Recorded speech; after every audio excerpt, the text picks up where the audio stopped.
Bonsoir et bienvenue à tous, chers abonnés, sur votre chaîne préférée, Cameroun Info 237. Notre titre ce soir est sans appel. Le dernier espoir d'Issa Chiroma vient de s'envoler. C'est l'information qui domine l'actualité politique et sociale du pays. Dans cette édition spéciale, nous allons décortiquer pour vous la décision finale du Conseil constitutionnel qui a mis un terme au long processus du contentieux électoral de la présidentielle 2025. Nous analyserons en détail ce que signifie concrètement ce verdict pour l'avenir politique du leader du FSNC, Issa Chiroma Bakary, les conséquences directes de cette proclamation sur la vie des Camerounais, des tensions à Douala et Garoua, aux défis persistants sur le plan économique et social. Et enfin, les perspectives pour l'opposition et pour la stabilité du pays dans les jours à venir. Mais avant de plonger au cœur de ce sujet brûlant, nous vous demandons amicalement de nous donner un pouce bleu. C'est la meilleure façon d'encourager notre travail d'information et de proximité. Et si ce n'est pas encore fait, abonnez-vous à Cameroun Info 237 et activez la cloche de notification pour rester scotché à toutes nos mises à jour. Ceci étant dit, l'heure est grave. Commençons sans plus tarder. Élection présidentielle 2025. Le dernier espoir d'Issa Chiroma Bakary s'envole avec la proclamation des résultats définitifs. À Yaoundé, le 30 octobre 2025, la tension post-électorale qui tenait le Cameroun en haleine a atteint un point de rupture définitif. L'opposant et candidat du Front pour le Salut National du Cameroun, FSNC, Issa Chiroma Bakary, a vu son dernier espoir de faire annuler les résultats du scrutin du 12 octobre s'évanouir. Le Conseil constitutionnel a en effet proclamé les résultats définitifs, confirmant la victoire du président sortant Paul Biya. Aille l'événement, la fin du contentieux électoral. L'expression « le dernier espoir d'Issa Chiroma vient de s'envoler » se réfère à la rejection par le Conseil constitutionnel de toutes les requêtes en annulation des opérations électorales déposées par l'opposition, y compris celle du camp de Chiroma, suivie de la validation et de la proclamation des chiffres officiels. Issa Chiroma Bakary, ancien allié du pouvoir devenu opposant, avait créé la surprise lors de cette élection, revendiquant publiquement la victoire avec ses propres compilations de procès-verbaux, contredisant les projections initiales. L'espoir de ses partisans reposait sur deux piliers.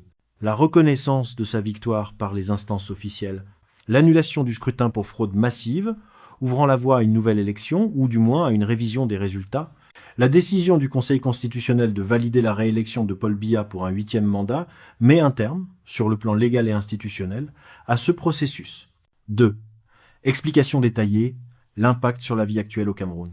Cette proclamation a des répercussions directes et concrètes sur la vie quotidienne des Camerounais, notamment sur 3 plans majeurs. 1. La stabilité et les tensions sociales, exemple Douala et Garoua. La réaffirmation de la victoire du candidat au pouvoir a immédiatement ravivé les tensions et la colère dans certains bastions de l'opposition. Exemple concret. Dès l'annonce des résultats, des manifestations souvent violentes ont éclaté dans des villes comme Douala, le poumon économique, et Garoua, fief de Chiroma dans le nord. Les habitants se retrouvent face à des scènes de gaz lacrymogènes, de barricades et de commerces fermés. Pour les commerçants et les petits entrepreneurs de ces zones, cette situation se traduit par des pertes économiques, une peur de la destruction de leurs biens et une interruption forcée de leurs activités, aggravant une situation économique déjà précaire. 2. La crise de confiance démocratique. Exemple. Les jeunes diplômés. La déception face au rejet des recours accentue le sentiment que les voies légales de changement sont inefficaces, particulièrement chez la jeunesse. Exemple concret. Un jeune diplômé chômeur à Yaoundé ou un étudiant qui a massivement voté pour un candidat de l'opposition dans l'espoir d'un renouveau se retrouve désabusé. La perception est que le changement, notamment en matière de lutte contre le chômage, la corruption ou pour l'amélioration des infrastructures de santé et d'éducation, ne pourra pas venir des urnes. Cela alimente une méfiance profonde envers les institutions Conseil constitutionnel et les CAM et renforce le cycle de la migration ou de l'abstention future. 3. La poursuite des problèmes structurels.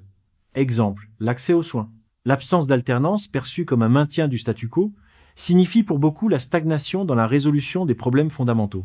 Exemple concret, la mère de famille dans un quartier populaire qui peine à envoyer ses enfants à l'école publique manque de table-banc ou qui doit se rendre à l'hôpital et faire face au manque chronique de plateaux techniques et de médicaments subventionnés. L'espoir envolé de Chiroma symbolise pour elle la continuation des difficultés quotidiennes liées à la mauvaise gouvernance et aux insuffisances des services publics essentiels. Conclusion. Quel avenir pour l'opposition ? La fin du contentieux électoral oblige Issa Chiroma Bakary et son parti à opérer un choix crucial.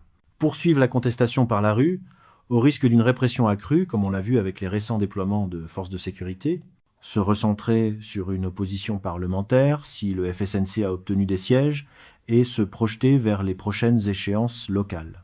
L'actualité des prochains jours sera déterminée par la réponse de l'opposant et la capacité du gouvernement, désormais confirmée, à rétablir le calme, adresser les préoccupations sociaux, économiques, surtout à panser les plaies d'un processus électoral qui a visiblement divisé la nation. Souhaitez-vous, maintenant que je traite un autre texte ou que j'approfondisse un aspect de cette actualité, par exemple, la réaction de la communauté internationale ou l'impact économique des manifestations?